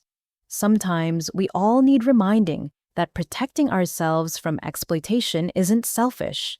It's necessary for maintaining our ability to genuinely help others.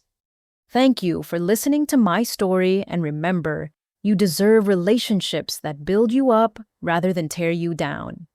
Don't be afraid to demand the respect and honesty that should be the foundation of every family bond.